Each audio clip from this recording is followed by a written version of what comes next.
and it's good evening from us, and welcome with a slightly more subdued Simon Cowell tonight because we've just been so busy. I'm absolutely worn out.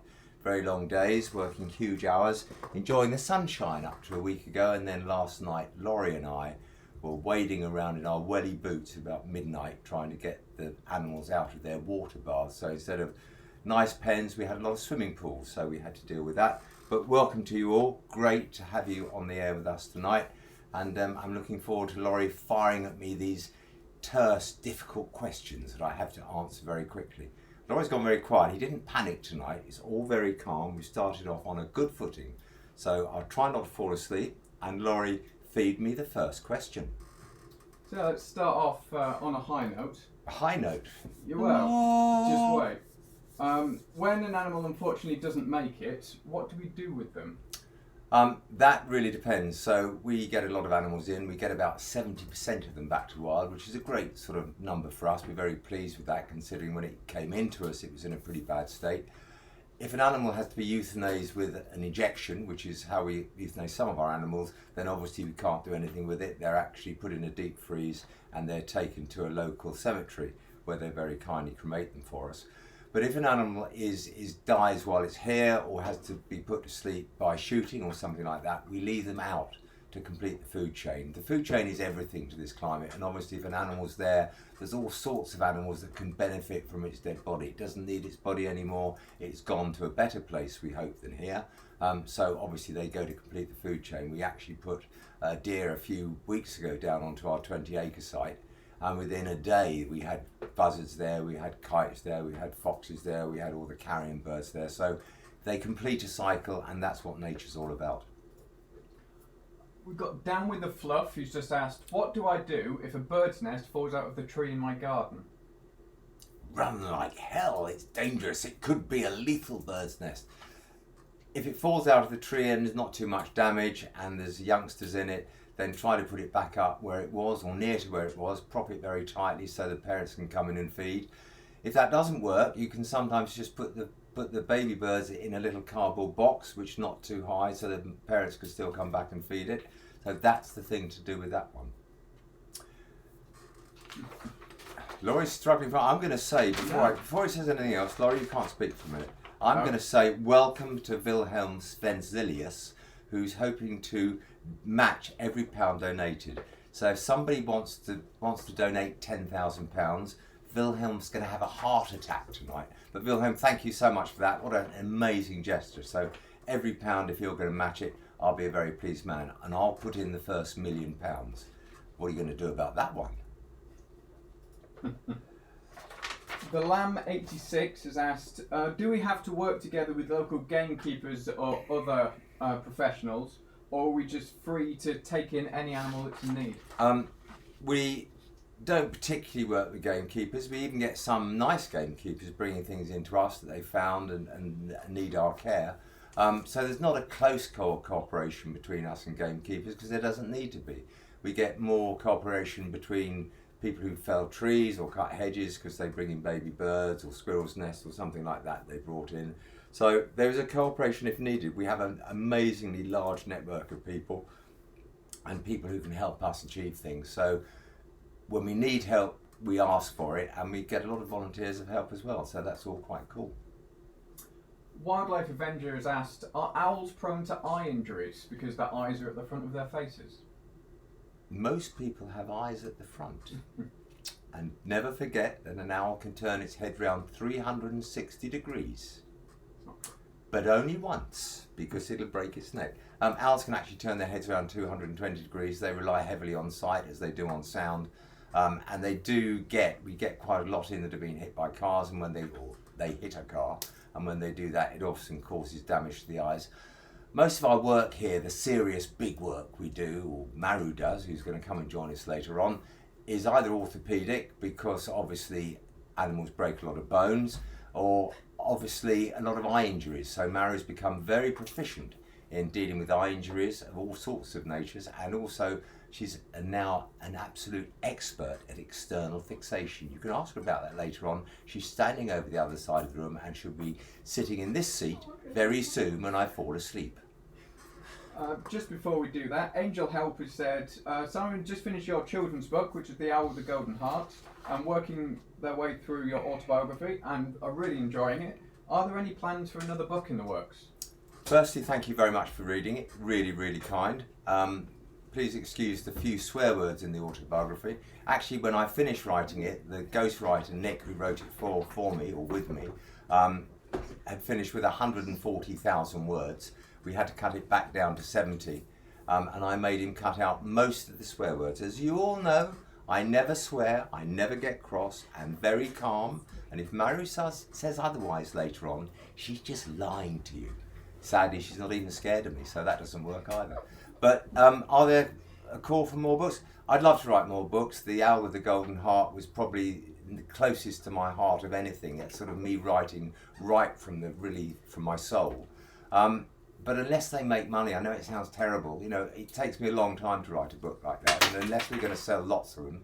That was Abby dropping something on the desk. Well done, Abby. At least she didn't drop her donut on the desk. That makes a change, although she is eating as normal. No, I would write more books if there was a market for them. I mean, we still have copies of The Owl with the Golden Heart available. Please, please buy it, as we do have with my autobiography, which is guaranteed to put you to sleep within 30 seconds. So for insomniacs, what a great book to read. We've been joined by Richard Simmons, who is someone we work with quite a lot here, and has put, evening gents, what's been your most tricky rescue to date? I have absolutely no idea. After 37 years of rescues, I have no idea what's been the trickiest. We've had some very difficult ones, and it's those rescues which I really get excited about, because it challenges your brain. You've got to work out how to do it. Sometimes it's not at all obvious. So, you know, you get the Hedgehog, which I think people were referring to earlier on, that got stuck in the garage door, which Maru can talk to you a little bit about later on as well, because it had a very peculiar syndrome. That was really difficult because we just could not see how to get it out the garage door.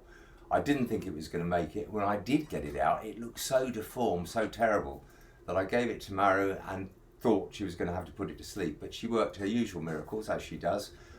So every rescue is difficult in its own way. I think the big challenge for us is when we get to any rescue, every rescue is different, and we've got to try to work out how to do it. And as I say, the Hedgehog in the garage door, we couldn't cut the door, we couldn't move the door, the Hedgehog was awake and was putting his spines up, stopping us getting him out. So that was a pretty tricky rescue, but what an amazing release, so amazing. In fact, just before we go on to another question, we released a badger last night. It came in about a week or so ago. It was very weird, you could pick it up, it wasn't at all scared, it had been hit by a car, the woman was really upset, and I must ring her back actually tonight and tell her we released it. But it went off last night like an absolute dream. It obviously knew where it was. We went pretty much back to the spot where it was hit by the car. We saw a little bit of a badger run in the hedge, and we opened the cage door, and it just shot towards the fence, shot under the fence into the field. It obviously knew exactly where it was, so that is what our work is all about. The release is absolutely brilliant, so we really, really enjoyed those. Peter Searle has asked, how do you tell the sex of a swan?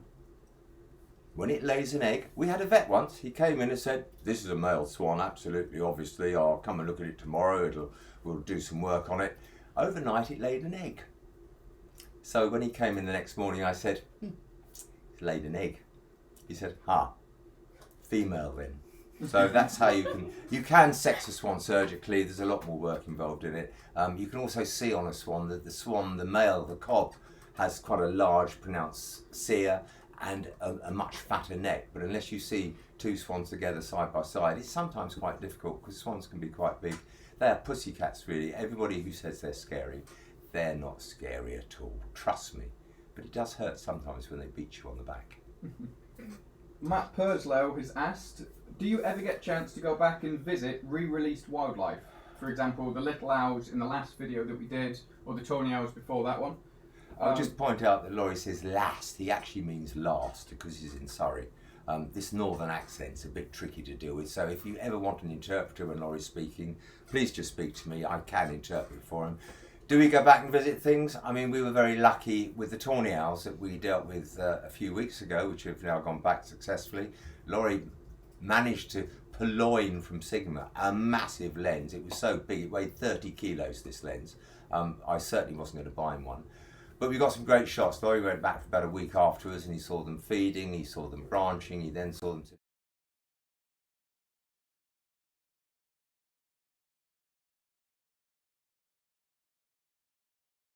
animals back where we know where the people are and we know who they are, and they'll keep an eye on them for us. So we monitor as much as we can. I'm just waiting and praying for the day when you can get a tiny little microchip that can go in the animal and you can track it with GPS, because that to me would be the most amazing way to find out how successful our work is.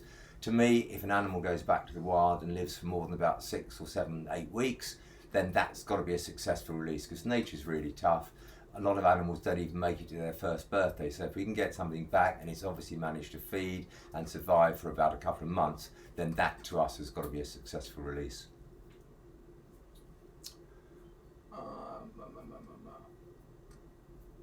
I think Laurie's asleep We've as well. just had a sound issue, but hopefully that's back now. Keris has asked, what's the worst injury anyone on the Wildlife Aid team has received on a rescue? Long time ago, we had a very old but stalwart volunteer called John Gunner. He used to come out with me on a lot of rescues, and we were going for a fox that had somehow got stuck on the car park at the Ashley Centre in Epsom. And as he was trying to run after this swan, he didn't see this sort of funnel, tubey thing, chimney thing sticking out on the flat roof, and he fell over it and he broke his leg. So we had to get rid of John. There's no point. You can't rescue anything with a broken leg. So we got rid of John and got somebody younger.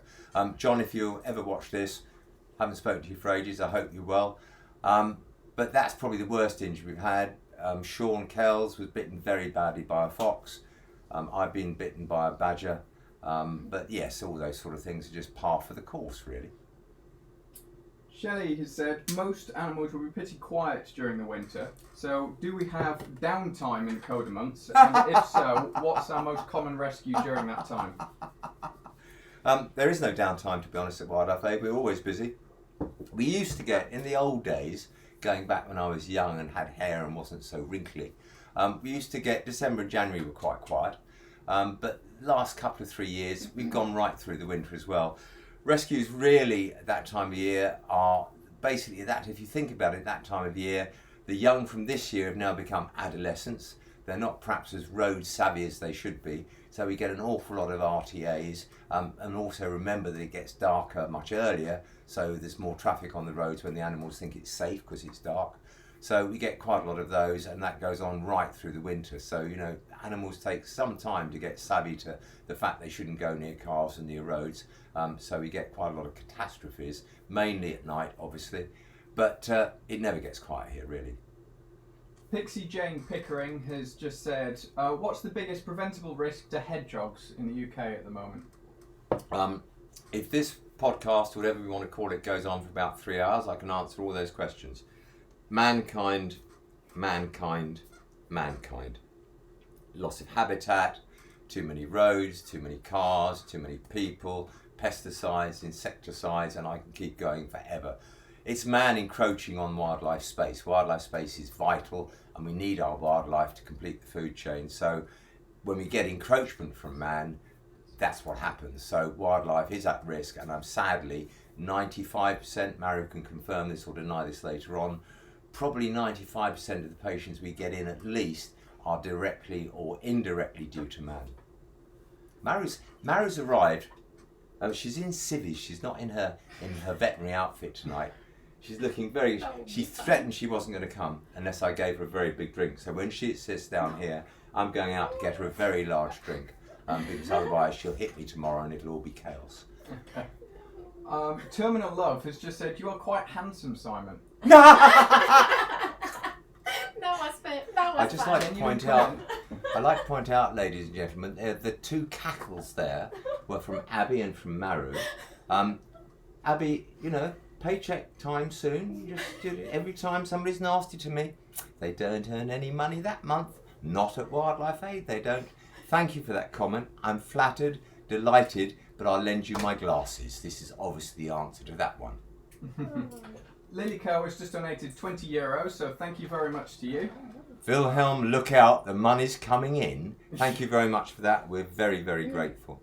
And while we're actually on, we've got to thank so many people for actually making Wildlife Aid possible. Obviously, everybody who helps us financially.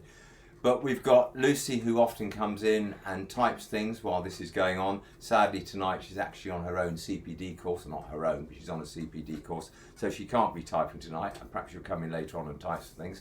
Alice, I'm not sure, I know she's on duty tonight, whether she's got time to answer some of our questions. Yeah. But she arrives in the mornings, normally at about 8:30. She goes home anything from 6:30 till 10 o'clock at night. And she does our open day, and she does all our admin, and she's typing to you tonight. So, you know, Alice, you're an absolute star, as always. I shout at everybody. I'm getting more grumpy as I get older, but I don't really mean it. Laurie's learned to ignore me now, which is really very, very annoying.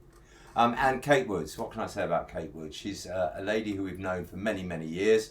She has raised money for Wildlife Aid for the last 10 years, and she's managed to raise £10,000 a year. So this year, her 10th year, she's just hit her £100,000 mark. So, Kate, thank you. That is an amazing effort. And we look forward to the next 10 years when you're going to raise £20,000 a year and give us £200,000 at the end of that 10 years. Come and knock on my coffin when you've done it, because I doubt I shall be here by then. But to everybody, thank you. Nigel Grant, I know, goes up to a market in London every weekend to Greenwich and sells stamps, and sometimes the poor guy's standing there for 10 hours in a day and doing £2.36 worth of sales, but he's also raising 10,000 quid for Wildlife Aid, we hope. So amazing effort to everybody who helps us in every way. Every single penny helps. Thank you so much. M. Furtak Music has asked, if you have to have a fence in your garden, what's the best type of fence for wildlife? Okay, again, this could go on for hours. So if you have a fence in your garden, fine. If it's a wooden slatted fence or any sort of fence, don't make sure there's no V's. Make sure the panels don't come apart and form a V where the animals can get stuck. Please make sure it's not chain link, because hedgehogs think they can go through chain link. They can to a degree. Their head goes through and then nothing happens. They're stuck there until they die. So that's another type of thing. Stop fencing actually can also be very dangerous to some animals that try and jump it. We have a lot of deer get caught in stop fencing, and it just rips all the skin and tendons off their legs, and sadly they have to be put to sleep. So a panel fence is great. Make sure there's a hole in the bottom of it for hedgehogs and little animals to go through, because they need their wildlife corridor. And it's sad to think that in Surrey now and in the southeast of England, the biggest wildlife corridor we have are back gardens. That's pretty terrifying to think that all that habitat is disappearing so fast. 1 in 5 species in the UK are due for extinction. 50% of species have disappeared and are disappearing. And then on top of that, apparently the UK is one of the most nature depleted countries in the world. That's tragic, guys. We've got to turn this round. So MC Butterqueen has said, what do you think about when people try to rehabilitate animals on their own instead of contacting a wildlife rescue? I admire anybody for having the effort to rescue wildlife, providing you do it properly and sensibly and professionally. You know, if you need advice, we're always happy to give it. But the big trick of a successful rehabilitation is not to get that animal imprinted or humanised, and obviously feed it the right diet. Again, Maru will sit in this chair in about 30 seconds and tell us what she thinks about everybody, and she's got to learn to talk into a funny little camera there.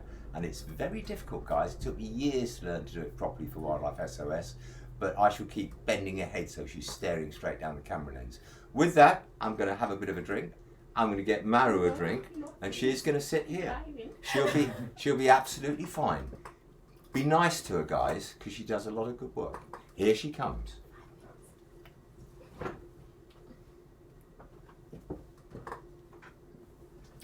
Hello. Hi. This is weird.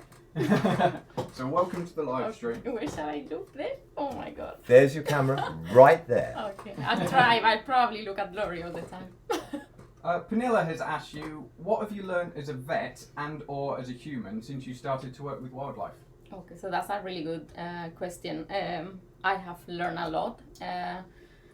I think the most important lesson that I have learned is that I will never stop learning. So that's really important, and I really love that.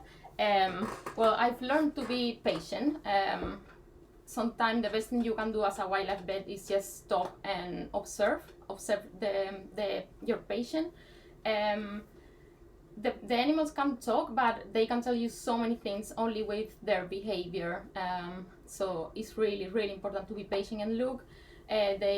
I have learned to be empathetic as well, which is really important when you work with any animal, but especially with wildlife. And yeah, so I will carry on learning from here. A couple of people have asked you, why did you choose to work with wildlife rather than domestic animals?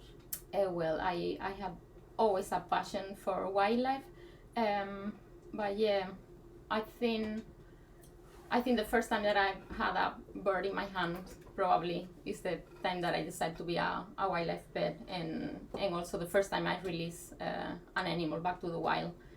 This was the thing that drives me and is the thing that I'm passionate about. So that's probably the moment when I decide to dedicate my life to wildlife, basically. And of course, she wanted to work with Simon Cowell, but you know, I just have to prompt her to say that one. Oh, well.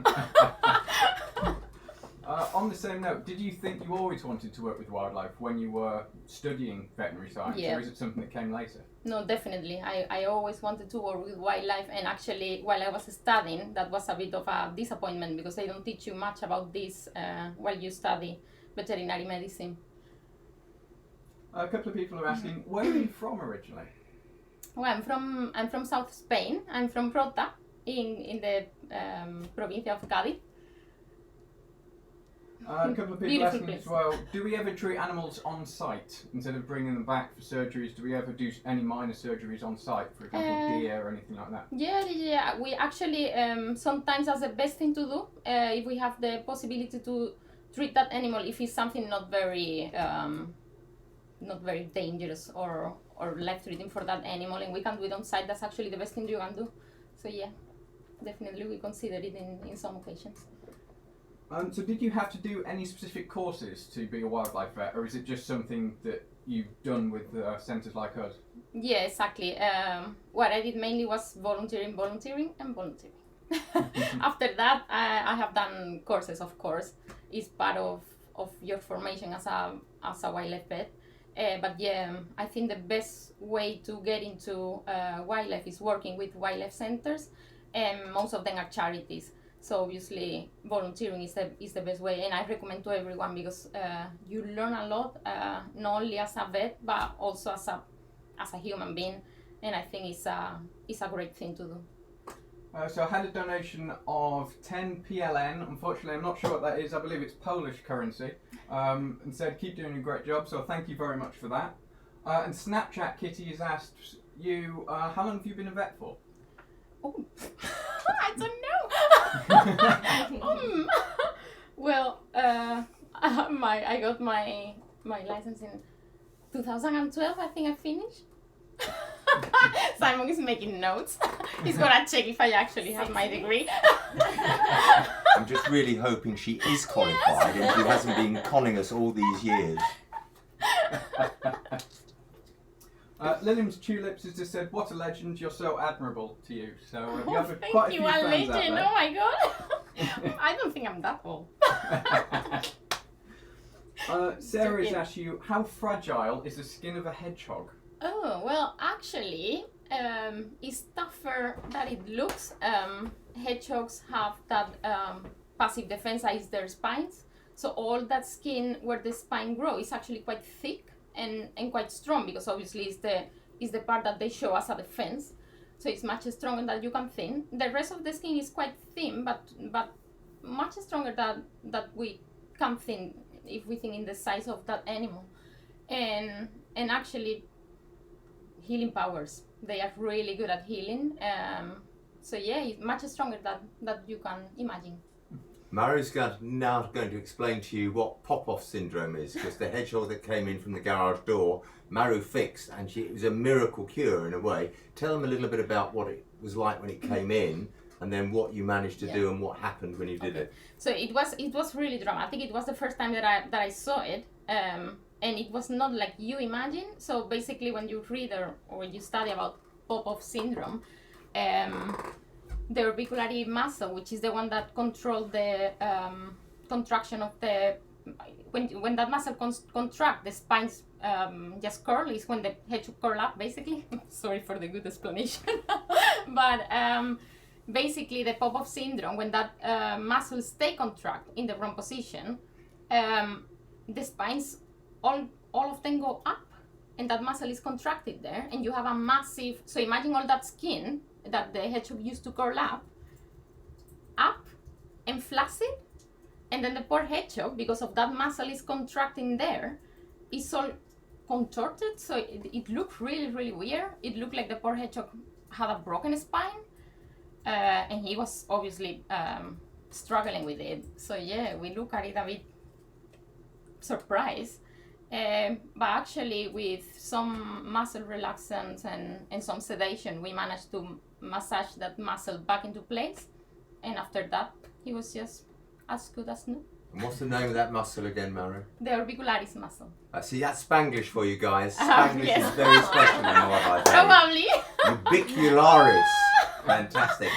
So, but that was a good one, wasn't it? Just get that back to the wild. Yeah, it was really, really impressive. It was impressive.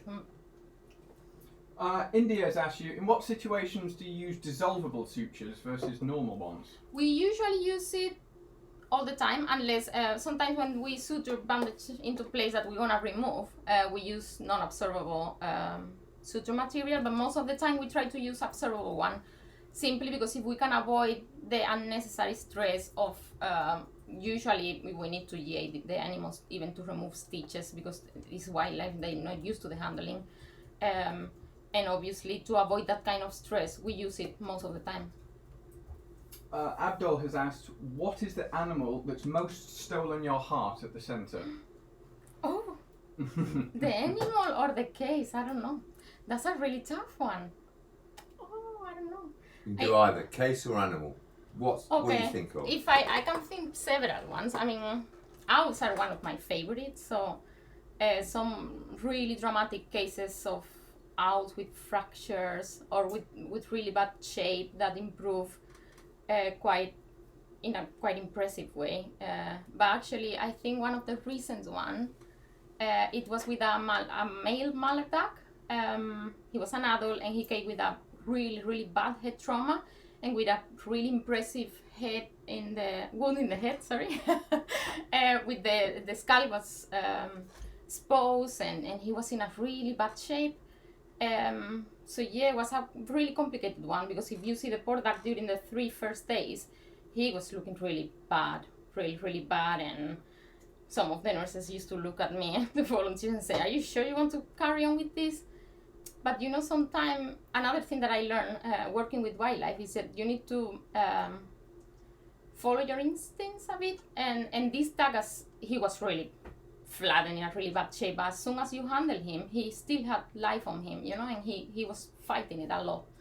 So then I decided, well, I will carry on with the treatment. If he obviously doesn't improve or is in a very miserable state, we'll decide to put it to sleep. But this duck, really slowly but really steady, it just did an amazing recovery, and he was released a while ago with one mate that we found for him in the center, and it was a beautiful story. Really nice story. A couple of people have asked on here, in your opinion, do you think vets should be given more training for wildlife during the course? Well, yes, definitely. At least, well, I understand that maybe not everyone is gonna be interested in wildlife, but unfortunately, we see everyday cases that come to normal small animal practice all the time.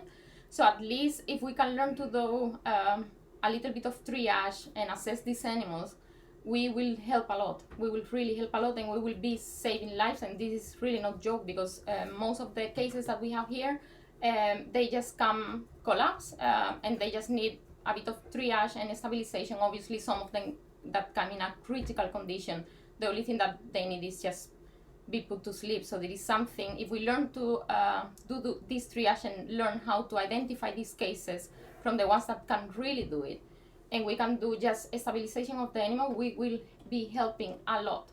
And apart from that, after that, you can just, the best thing you can do actually is send that animal to a wildlife center so they can finish their rehabilitation there.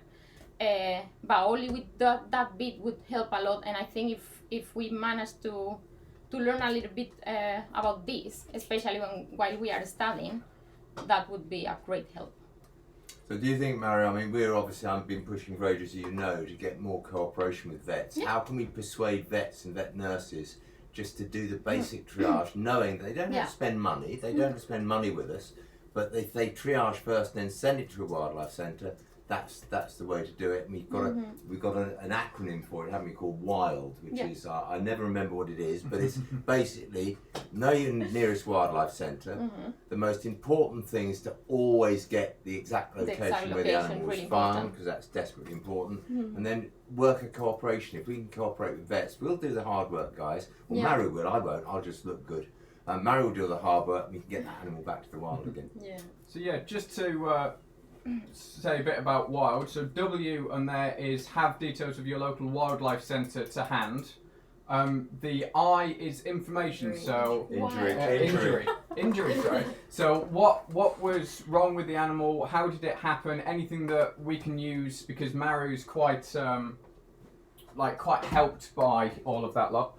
L is location. So we need as accurate as a location as we can possibly get, because most of the animals are quite territorial and need to go back to where they were found. And D is contact details of the people who found it. Just if we need anything else, we need to be able to get back in touch with them. So we've had quite a few donations come in over the past couple of minutes. Lol Dongs has donated £11.11. The Lamb 86 has donated 20 CHF, which I believe are Swiss francs, but I'm not sure that's a thing anymore. Ironics 1 has donated £10 and Leona Lucy has donated €5. So thank you very much. Just to answer the lamb's question, Maru, are there any species that we are obligated to reject by law? Yes, unfortunately, yes. So for some species, we require a license to do any rehabilitation. For some of them, unfortunately, without a license, we are not able to treat those animals. We can accept them. We will always accept them, but unfortunately, the only thing we can do with them is just put them to sleep, as is the case as American mink and parakeet. Unfortunately, a couple more donations coming in. Melissa's donated $20 and said we need more actively compassionate people like you all over the world. So thank you very much. And a couple of people have asked you, what's your favourite animal? Oh. Difficult one as well. Well, if I have to choose, I would choose owls. But I love any animal. I love birds, especially. I think they are amazing creatures. But yeah, probably owls. I don't know. It's a difficult one. Your favourite changes by the day, doesn't it? Yeah, exactly. Maru, while you're on speaking straight down the lens, I just want you to say to Wilhelm, thank you very much, we love you, because he's already come on and he's said that for every £1 we get from anyone, he'll double the donation. Oh, wow. So Maru's going to love it. That's amazing. Thank you very much. Hallie's House 13 has asked, I have a magpie who's just about 6 to 7 weeks now. He was almost 4 weeks when we found him in the middle of the road dodging cars. I'm wondering how and when I should release it. Well, the first thing I would tell you is to bring this animal to a wildlife center straight away. Actually, juvenile magpies are corvids and they get imprinted really, really easy. So the best thing we can do for that animal is actually put them with other of their kind and try to get her used to their own species and go back to track if we can. It's really important when you find any juvenile animal to contact your wildlife center. In that critical age, you might so basically you might mess up the whole rehabilitation of that animal, unfortunately. The best thing you can do as soon as you find a juvenile, contact your wildlife center. Sometimes the best thing you can do is actually call and ask for advice, because at this time of the year, we get a lot of animals that unfortunately come to the center. They don't really need to be here, as is the case of fledgling birds. Obviously, if the animal is injured, it will need some sort of treatment. But sometimes they are just fledglings that are jumping out of the nest, and the parents are still around feeding them. So if you have any of these cases, the first thing you can do is just call to your wildlife center and say, listen, we have this situation, what shall I do? And we will, any wildlife center that you call will try to advise you the best thing to do in each case. But in the case of the magpie, I will definitely bring it to the wildlife center so they can evaluate if she's suitable for release, or if she need a little bit more of rehabilitation to get used to be with other birds and then be able to be released maybe with some more time. Crazy Russian Bot has said, why don't we get raccoons in? Well, I hope we don't get raccoons ever. Raccoons are not a species from the UK, and probably if we get any, would be from an accidental escape, I want to think. These kind of things usually mess the whole ecosystem, especially raccoons that they're predators. So yeah, I hope we won't get raccoons anytime soon. That would be a disaster. Maru, we had a question here from somebody who should remain anonymous. Okay. But it says, what is the song you sing most often? And could I you, know, is it? And could you please sing us the first verse live on air now? No, I'm really sorry. There is no one song that I sing, actually. There is many of them. I So think just give us one No, or two. I can do that. No, I'm very shy. Sorry. You can put a clip from my surgeries. A lot of Bohemian Rhapsody after you Yeah. watch that film. Yeah, there is a lot of those. They're a bit into Queen. Are we a bit into Queen? I am, yeah. Especially after I saw the movie, I was singing songs the whole week. I think it's the way my brain have to relax and to concentrate when I'm under pressure. So, under pressure. So you can see now, running a wildlife centre, you not only have to deal with the animals, but you have crazy vets, crazy volunteers, a crazy media team. It makes my life very complicated. But without them, and to be honest, without the volunteers, we wouldn't Definitely, be that's here. the truth. So that's really the truth. important for Yeah. us. But are you going to sing us one line now? No Just more, sing I it. did already. I didn't hear any tune come out then. I'm listening. No more. I'm You listening. can listen to the videos in YouTube, there is many of them. No alcohol until you sing me a line. No, It's I'm not going to driving, work, I'm guys. It's driving. not going to work. We've had quite a few questions coming in. So Jim has asked, what's the strangest animal you've ever treated? Oh, well, strangest. Well, I would say more than strangest, uncommon, and it was a newt. It was the first time that I have treated a newt, and when I saw it, it was like, oh my god, what shall I do with this? I didn't know how to touch it, how to examine it, so yeah, I would probably say that. Gentle Chaos has asked, how big is the impact of cats on our native wildlife, and how many cases of cat attacks do we see here? Ooh, at the moment that we are in orphan season, so we deal with orphans most of the time. More than orphans is juveniles animal. Yeah, actually most of the birds, mammals, anything come after being injured by a cat. Obviously cats are hunters and it's part of their behavior. And yeah. Jason has asked, are mute swans and other animals quite difficult to handle? Sorry? Say again? Jason has asked, are mute swans and other animals difficult to handle? Because we work with quite a lot of potentially dangerous creatures. Well, yes, we can, but the mute one, I won't say is the most dangerous one. Obviously, they're quite big and strong, so you can get hurt. But I think that can be, I think for myself, the hardest animal that I have to handle in this center are the adult squirrels. Yeah, I'm far more scared of an adult squirrel than I am of a badger or a fox. So yeah. Just flicking through some of the questions here. Keep the questions coming in, guys. We are trying to keep up with as many of them as we can. Susan has just asked you, do you have any pets yourself? Well, at the moment, no. I work too much. And on that note, a few people have asked, what's it like working for Simon? And be careful, he's right here. That was the hardest thing when I accept the job. He knows. That was the hardest thing. I'm a strong character and he is also, so. But I think we're doing okay. What do you think? Golden Prim Valley has said, what's the average time it takes an animal to recover here, roughly? Oh, that it really depends on the injury that the animal come with. So, for example, sometimes some animals might come concussed, maybe they flew into a window or things like this, and they can go back to the wild the same day, literally.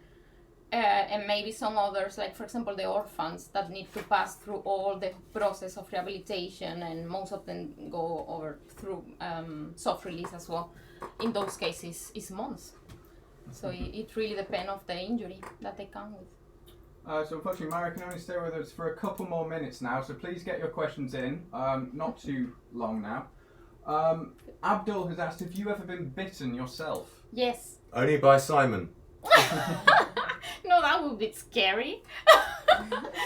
No, yeah, I got bitten several times, not many, but luckily. Squirrels, adult squirrels. Sometimes some rodent. Kestrels bite really hard. And once by a fox bite was totally my fault, so yeah. Steve has asked, what's your proudest animal fix? My proudest? Well, I would say that duck that we were talking before. Yeah, that's one of them. I think, yeah, there is many cases that that make me obviously proud, not only for me, but for that animal and for the whole recovery that they go through. And it's just, I feel very lucky to be able to see that whole process in here. So, yeah. A couple of people said you started obviously doing the orthopedic stuff with us. How are you finding that? Are you enjoying the challenge of trying to piece things back together? Yeah, definitely. I love it. I always say the same thing. I like orthopedic. I really love it, and till I'm doing the surgery, then I'm really scared. Most of the time, it's never as you plan. Every time I will do a surgery, I study before and I see the case, because every single case is different. And then I have everything planned in my head, and when I'm there with the animal, it's like, oh my god, this is not how I expected, or and you need to improvise a lot. So it is very challenging, and I love it, but it's really stressful as well. So. And we're just going to take two more questions. So one of them, is it true that you shouldn't touch baby animals because their mother won't accept them back? Well, it really depends on the situation. Always when we get involved, we are creating a situation of stress for that parent. They might feel threatened, or just abandon that nest completely. So always I think the most important thing to do is observe first, and make sure that animal really need help, because sometimes I think a mistake that everyone can make, and it's natural, because we feel stressed when we see this animal alone, or we think that it's alone. But I think the better thing to do is just look at the beginning, and if you are in doubt, contact your wildlife center, and then we'll try to give you some more advice. Taking pictures is really useful, videos sometimes, just to try and make sure if that animal is injured or need any help or not. Because if not, the best thing that you can do is just step back and feel lucky that you saw that juvenile animal. And I think we've kept Maru for a lot longer than we originally intended, and she has actually come in on her very, very rare day off to be with us today, so thank you very much for that. No problem. Thank you. Thank you, everyone. Yeah, I think Awesome. Enjoy your evening. we should let you go. Thank you. I'm relieved.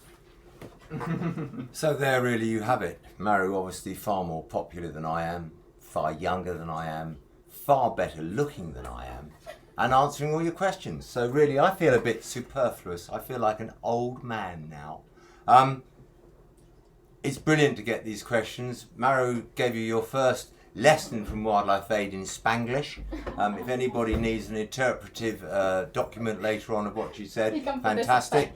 But I mean, it is dedication. You've got to be slightly insane to do it, because the money's really, really bad. And to spend, I mean, Maru comes in, her shift is from 9 until 6, say. She's in at 9, that's absolutely fine. But often you'll see her at 11 o'clock at night, still here, not able to get away. And remember that 7 days a week. So it's a pretty phenomenal effort from everybody here, from Maru to Alice to everybody else as well. And we even got a message early on before we came on tonight from somebody saying, are you going to start soon? Because it's 1:30 in the morning here, and I don't want to miss it. So, you know, to those people who have stayed up into the early morning, bless you all for watching, because it's really, really important to us. Laurie, give me some more questions now. I had a couple more donations. JH has donated $1.99 and has asked, what's your favourite animal? And I know we've answered that one in live streams before, but could you just sort of reiterate? I've got so many. I mean, when I did all the series abroad, when I was seeing the mountain gorillas and I was seeing all sorts of other creatures, the manatees were just stunning. Every animal has a character, and I think it's not so much the animal that's my favourite, but the character from the animal. And it can even be a crow or a jackdaw or a magpie, which has got an amazing amount of character. I love them all, to be honest. I mean, I did a talk last night to the RSPCA, and the most delightful thing for me being in that talk was they brought 3 or 4 dogs with them. So I did my entire talk to the dogs. I'm far more comfortable in the company of animals, which is why I like working so much with Abby and Laurie. Thank you for that. Bex has asked, how do you stop animals going tame when they're at the centre? That really is an art. I think some centres get it wrong. I think when you start, and I think when we started, we got it wrong as well a little bit. You've got to not go near them more than you have to. This is why at the centre we have every single pen has got CCTV in it, which might sound a lot of money and very costly. But basically, we then only need to go in and actually physically see that animal if something's going wrong. If we see something on camera going wrong, then we can go and interfere. Otherwise, we go in to clean them and to feed them, and it's short and sharp, and we stay away from it. As Maru said, people try to rehabilitate birds at home. As sure as eggs is eggs, if you've only got one bird and one patient, that animal's going to get imprinted, and that animal will then never successfully go back to the wild. So please ring a wildlife hospital and say, can you take this from me, because I've had it a day. It needs to be with others. It needs to see as little as humans as it can do. If you have fox cubs, they're really cute, they're lovely, they come in your house and you love them, but they'll turn into sort of a semi-domestic dog. The thing people don't realise when you get any bird or any animal into your house at that age is later on, when it becomes adult, it gets the adult feelings, it might suddenly turn on anybody. It could turn on your child, it could turn on you, and that's when their natural instinct comes out, and then you get into trouble. So let the animal be wild, don't imprint it on people, and take it to a wildlife hospital. Jenny's asked, has anything happened with the potential law about not being able to help non-native wildlife? These laws are around all the time. They're coming in at the moment. We're fighting the grey squirrel situation. It was coming in early spring. It's now been delayed until the end of September, and we're still fighting, guys. You know, I don't believe that the amount of squirrels that wildlife hospitals get in the UK will make any difference to the overall population of squirrels at all. I mean, it's probably less than 1,000 creatures. Now, basically, we've been told that we don't have to euthanize these squirrels, but we can keep them in captivity. Now, that is totally against our ethos. To me, no wild animal should ever be in captivity. So they're basically, in my mind, they're telling us we have to euthanize them. On top of which, I mean, here we are in May this year, or just into, are we in June now? Yep, yes, June, we are in June 12th. Yeah, we're coming up to open day in a minute. But here we are on June the 12th, the centre's full. So just imagine if we had 30 or 50 grey squirrels here, that would be 10 cages or 4 cages, whatever. We wouldn't be able to take in the wildlife. So our whole aim here is to take in a wild animal that's in trouble, get it better, and get it back out to the wild. So grey squirrels, we're still fighting, guys. We haven't given up. We won't give up until the 11th hour. So we've had a message from an Adam Warner, who is Abby's husband, saying, please don't call my wife an animal. Adam, you know how I admire you. I admire you for marrying Abby and taking her out of the terrible pain she was in, looking after her, nurturing her, allowing her to earn a very, very low salary so she can be with us here. But you haven't stopped her eating so much. Her desk is full of food, Adam. What are you doing to your wife? It's horrendous, man. On the note of keeping things tidy, we've had a donation from Myra Kinghorn, who's actually one of our volunteers, and has put, Simon, please keep the office tidy. And that's because Maru has actually been doing an awful lot of work trying to tidy up Simon's desk. There is a reason why he sat behind mine. My desk looks horrendous. Myra's made it look a little better. Myra's very old. You've got to understand that it makes her feel good to make me feel good. Myra, you're a star. All the towels in our laundry room are always beautifully kept. The centre's in perfect nick. She goes around tidying everything. If she actually finally gets me totally clear of rubbish and gets my desk clear, it will be cause for the most massive celebration. I live in chaos. I work in chaos. I work with chaotic people. What more can I say? Michelle Peters has said, how do you release the fox cubs into the wild for the first time? Fox cubs, badger cubs and certain other animals go on what we call a soft release. So we will actually build an enclosure for them on the site where they're going to be released. That enclosure is not massive, it's about 5 meters square. They live in there, they learn to eat by themselves, which they've started to do here, but they're now back where they're going to be. The wild animals can come in and they can sniff each other through the fence, so they start to get a bit of a relationship going. And then when we do finally take them out, maybe a month or 6 weeks later, we then keep feeding that enclosure for as long as we need to. If they keep coming back for food, we keep feeding it for as long as we can, and that's called a soft release. It's put me right off now because Laurie is wetting himself the other side of the office. He's obviously seen something funny. Whether he's able to share it with us now, I do not know. We had a reply from Adam that says, yes, she's a gannet. Adam, I feel so sorry for you, but so grateful that she's working with us because she is a little starlet. Joshua Relaces, who you might not like in a minute, is put, how old are you and were you born in the Victorian period? The answer is yes. I used to go to school in a horse-drawn carriage. I used to eat gruel from a bowl and learned to say, please sir, can I have some more? I'm still saying it now, but nobody takes any notice. I am 67 years old. I feel 167 years old, mainly because of the sort of people I have to work with. I think the biggest thing I find, and I find the most frustrating of all, is my brain still tells me I can do some of the rescues, and then you go to do it, and the body just goes, you cannot possibly do that. So I tried to jump over a fence the other day. I ended up having to lift my leg over the fence because it wouldn't get high enough by itself. That's when you feel old. I don't like it, guys. The only benefit of feeling old, as I always say on my talks, is when I start talking, I have no idea what I'm going to say. And luckily, by the time I finish talking, I have no idea what I said, so I can't get into too much trouble. I had another few donations. So Zach has donated £4.99 in British pounds, and Sven has donated an amazing €100. So thank you very much. He said, really appreciate your work. So thank you very much for that, Sven. I thank you both very much indeed. Wilhelm, I'm feeling so sorry for you not. If you want to come and be a volunteer here, it's only €1,000 a day. So it all goes on. Now we have my favourite day of the year. My very favourite day. It's called Open Day. We have one open day a year, that's all. We don't like particularly doing it, not being nasty, but we hate putting the animals through any stress. So any animals we have in that could be stressed are well out of the way. You don't get to see them. But we feel for our members and our supporters, they need to see what we do and how we do it. They need to see how we've progressed over the years. So we have an open day, which this year is on the 7th of July from 10 until 5, if I'm not mistaken. You can come around, you can have a tour of the hospital. I'll be there, sadly. Maru will be there, sadly. And I have to smile all day. You've no idea what a strain that is for me. My books will be on sale, so I will smile if you come and ask me to sign it, because I know we've made another sale. For us, it's a great fundraiser, but more important than not, it's an awareness thing. And this year we're going to kick off a new education thing, which will be on the stands. We're going to kick it off to schools. It's a big secret at the moment. On the 7th of July, it won't be so much. Please join us, 7th of July from 10 until 5. Lots of parking, there's food, there's alcohol, there's non-alcoholic drinks, and yes, there's Laurie and Abby too.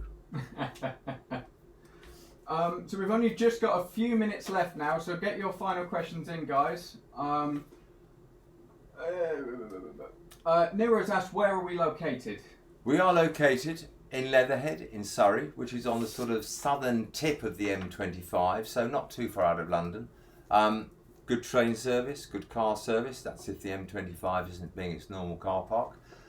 So quite easy to access. We have people coming over often from all parts of Europe, from Holland. We've got a lot of fans in Holland. So for all you people in Holland, welcome, great. I still want to come out to Holland and give a talk. So if you can arrange that, that'd be cool. Love doing talks. I do after dinner talks. Be brave because I can get slightly off the wall at these talks, but happy to do it. Anything to publicise the work we do and to make people understand the vital importance of our wild animals to our whole food chain. I've had another donation of £1 from 1,000 subscribers without any video challenge. I'm not sure of your name, unfortunately. And Kendra has asked, have any animals ever expressed gratitude for being rescued in any way? I like to think they do. We often get an animal which will, a fox for instance, will run out of the trap where we've got it, and it'll get 50 yards down the path and then turn round. I always say it's to say thank you. They're probably saying something totally different, which is actually unrepeatable on YouTube, but it's probably don't you ever touch me again, you nasty, nasty man, or worse to that effect. I like to think they do. It's odd that you can sometimes handle animals that you shouldn't expect to be able to. The badger that came in the other week, I mean, I picked him up, I didn't even use a grasper, and that animal, if it had been well, would have been biting you to pieces. You'd be in big trouble. But in fact, yesterday or the day before, we went to give it its final injection and it turned around and had a real go at me. So it's obviously got better. Badgers have this peculiar thing. If they come in really bad, they often just shut themselves down for 3 days. They sort of go in like a coma, but not quite a coma, to heal themselves. I think animals, wild animals, have an amazing healing ability and they deal with it in their own way. And we shouldn't interfere. As Maru said, you've got to really get an idea of how these animals work, how they behave, what they do, because animals will do a lot to help you to help them. So our work is always changing, and as Maru said, she loves it and she'll always be learning. I think the day you think you know it all is the day you should stop doing it, because it's always a learning curve. Very true. It's a Tractor one has said, are there plans to upload rescue videos more frequently? Yeah, Laurie's very lazy. Laurie gets all these opportunities to film. He can't be bothered. He comes out and rests with me. He forgets to take his camera, which causes us big rows. We upload what we can. Sadly, a lot of our rescues don't have good endings. I mean, some of the animals you pick up, you know you're going to have to put to sleep. And you know, on YouTube, if we did too many animals which sadly had to be put to sleep or died when they came in, YouTube wouldn't like us. I would love to be honest on YouTube and actually show what our real percentage is. That is 70% of the animals living and 30% dying. But if we did that, all the dynamics or whatever you call it, the mathematics of YouTube would start to close us down because they don't like seeing death things. That's life, guys. That's what we deal with. We deal with death every single day and it's horrible, which is why we've probably got such a disgusting laboratorial sense of humour to deal with it, because some of it's vile and you've got to get rid of it. You've got to shake it away to get on to the next day and do another rescue. And with a bit of luck, Laurie might wake up and film it. Thank you for that one. Last couple of minutes now, guys. So we're only live for 2 more minutes and then that's it. Someone just asked, have you ever rescued a red deer stag? Yes, it wasn't a good result because it was really very, very mortally wounded. So it was a bad outcome. But when you walk up to one of those things, it's pretty phenomenally scary. I mean, it takes at least probably 3 or 4 people to get that stag down. And they're pretty lethal. You don't go off after one of those alone. So we've dealt with red stags. We've never had one that we've had to bring back into the centre. And sadly, most deer RTAs are going to be pretty fatal. Josh has asked, and be interested to see if you know this, how many years have I been working here? Laurie's been here for about 4 or 5 years, if not more, because he started off as a volunteer. Actually working here and being paid for what he does, not much more than a couple of hours, really. I mean, that's all he's done for us. I mean, Laurie's a nutcase. I mean, he works actually longer hours than I do, which is ridiculous. Adam, we're going to make Abby work more so she can't be such a gannet at home. So she'll be with us more, and we're not going to supply her with food. She's got that nut. I think I might be in trouble for that later on. Laurie's hiding behind a piece of paper. It's a great team. They are ups and downs. it's not always easy, and tempers do fray. I mean, I think working in something like this, you've got to get rid of those angers sometimes. I can be a really mealy-mouthed, nasty, vicious person because I'm having a bad day. I don't really mean it. I'm doing it because I'm sort of getting some feedback from the animals. Some of our animals you can watch on our webcams. We have 4 webcams live at the moment. We're aiming to get a few more, but it's proving very complicated. So at the moment on our webcams, we've got fox cubs, we've got badger cubs, we've got ducklings, and we've got young tawny owls. The tawny owls will not be with us much longer. They'll be going back, and we've what we call a hard release with those. We've talked to all the experts who deal with tawny owls all year round, and you can hard release a tawny owl. It's amazing how clever these animals are. These tawny owls came into us when they were about that big. They were tiny. They had no idea how to catch their prey, and yet it's all inside somewhere from sort of generations before. They will go out, they will catch their prey, and they'll be fine. So hard release tawny owls, they're probably with us for another 3 or 4 weeks, I think, maximum. I don't know when they're due to go. When we get good weather, the right weather, not too dry, they'll be off for their life in the wild. Peter has just said, if he donates $1,000, can you stay for 5 minutes more? For $1,000, you'd be amazed how much I do. There are limitations, but $1,000, I have to ask Abby and Laurie whether we can stay for 5 minutes more. And Wilhelm, I'm really, really, really sorry, because this is proving a very expensive outing for you tonight. Laurie, it's your call, because I get told off when we overrun an hour. I get into a lot of trouble. Laurie gets really cross. But for $1,000, you'd be amazed what we do for you, young man. So ask me some more questions. We're going to go for a very tight 5 minutes, because I'm getting bad looks from Abby, who wants a break, Laurie, who wants a break. Laurie and I started about 7 o'clock this morning. Did we have a rescue this morning? Was it this morning? 6 o'clock, and it was the fox cub. 6 o'clock, and we had a fox cub rescue. Sadly, it didn't make it because it had a broken jaw. But we started quite early this morning, and we'll probably be working quite late tonight. H9 has donated 79 pence, so thank you very much, and has asked, what's the most dangerous animal you've set free? Probably the otter. We don't work with otters very often here, not because we can't. I love otters dearly. They're probably my second favourite to badgers. But the first time we had an otter in, I didn't know quite how to treat it. It was an adult. It had been taken into a vet's, and we didn't know quite how it was going to be. So I just sort of got into my head, well, it's going to be pretty like a badger, isn't it? I think the big difference between an otter and a badger is a badger will not try to attack you if he doesn't have to. It'll go away from you. Whereas an otter just screams at you very, very, very ferociously and runs towards you.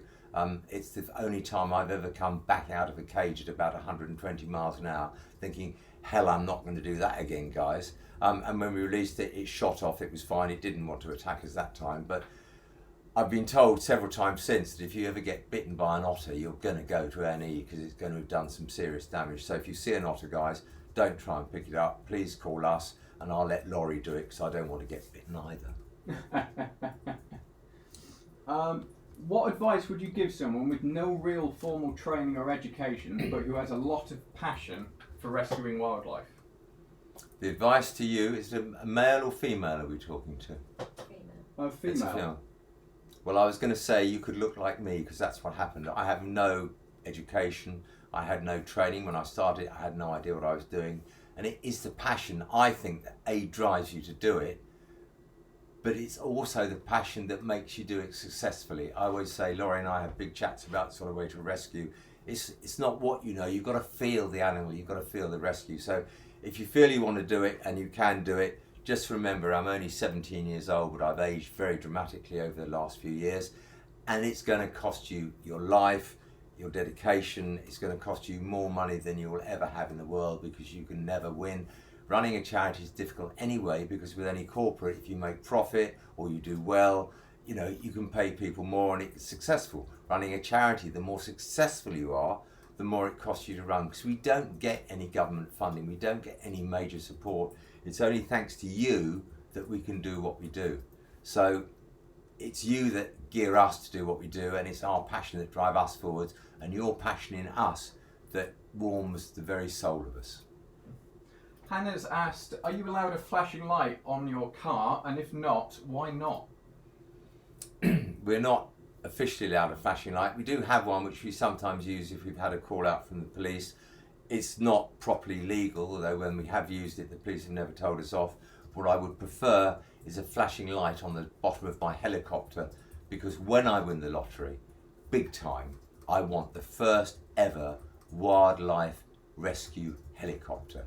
That would be my dream, because I just love flying helicopters. That's from my wealthy days when I was in London, and I loved it, and I can't afford to do it anymore. But yeah, wildlife helicopter, wouldn't that be an amazing thing? Forget about the carbon footprint, guys, so don't start picking me up on that one, because it's never going to happen.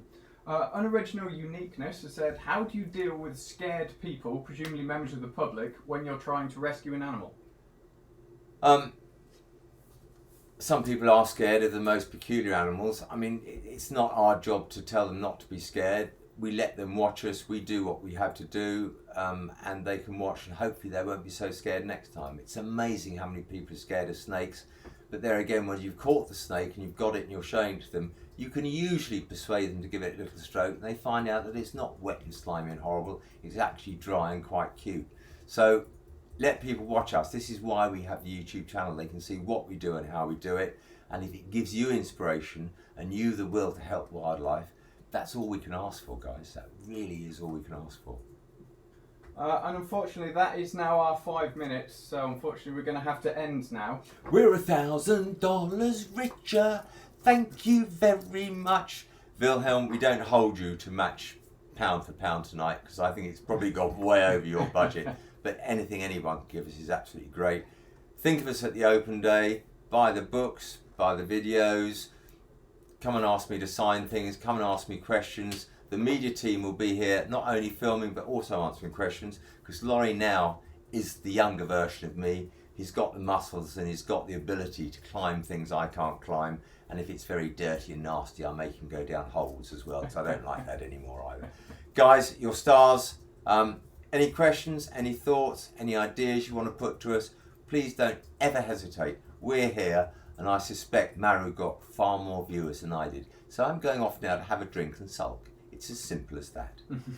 So thank you very much, guys. As always, if you didn't get your question answered, please keep going. We're doing another one of these on July 10th is the next one at 7 PM UK time, and hopefully we shall see you there.